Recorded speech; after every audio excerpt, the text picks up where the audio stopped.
welcome to another Torah Tuesday. I have another tidbit to share with you from my work on Exodus that you might find interesting. I've been studying the process of brick making as well as the type of slavery that the Israelites lived under in Egypt, because I've always been curious, and I've heard a lot of students ask, like, how does the slavery in Egypt compare to, say, the slavery of the Civil War era United States or slavery in other countries today?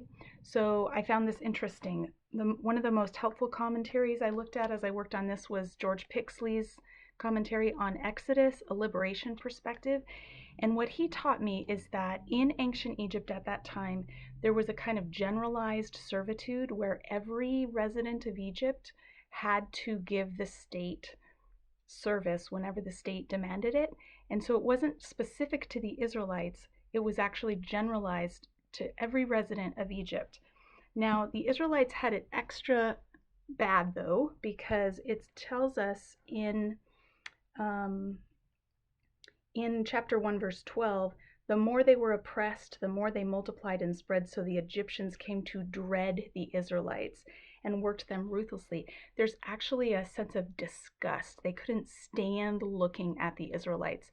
So there was this generalized servitude, this system of how they did labor in Egypt that was combined with racism and with disdain for the Israelites. And so that complicated each other to make it a very oppressive situation.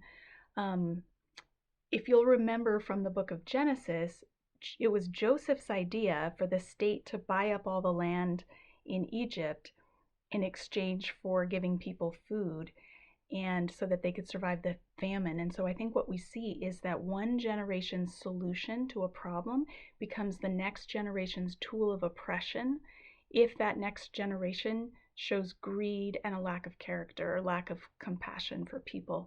Every generation's leadership tends to become more oppressive than the last, as each one is just a little greedier and wants to extract a little bit more from people. In chapter 1, verse 11, it tells us that what the Israelites were building, they were brick makers. And we know from other ancient texts and pictures that slaves were the ones who would normally make bricks. And in verse 11, it tells us that they put slave masters over them to oppress them with forced labor, and they built Pithom and Ramses as store cities for Pharaoh. So you might be curious about these store cities, like, why did Pharaoh need store cities? Probably what's going on here is that Pharaoh is building huge storage facilities attached to the temple where he himself is worshipped. So in ancient Israel, the Pharaoh thought that he was God, and because he saw himself as divine, he needed or wanted people to continue to worship him. And so what would happen is, after a pharaoh died, the next pharaoh would put up a new temple and do state-sponsored worship of him. And the first pharaoh's temple would kind of languish. What's going to happen to all of the temple servants who work there, the whole infrastructure around it? It would just all go to pot, except if Pharaoh actually plans ahead and stores up enormous amounts of food so that for decades people will continue to worship him as a god.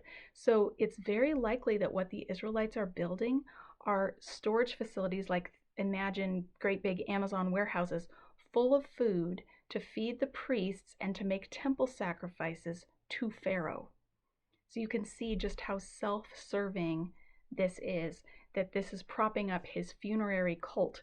So in addition to being oppressive labor, it's also contributing to false worship. So this is why God needs to come and rescue them. They are in a terrible situation where they're the victims of racist oppression, and they are in a situation that's compromising what true worship should be for them. Notice that when God enters history, he doesn't just come alongside them to comfort them or to tell them to, like, persevere or just try to have a good attitude, but he actually breaks them out of this system. He breaks the oppressive system itself and brings them to a new place. And this is the good news of the book of Exodus, and the reason why it's been used for so many generations as an example of God's liberating power that actually has political, historical, social consequences. spirituality in the Bible is not just a disembodied set of ideas or doctrines, but it actually makes a difference on the ground. That's what we see in Exodus chapter 1, and that's what we see when we look around our world and see how God is at work. So that's our Torah Tuesday tidbit for this week. Join me again next week for another tidbit.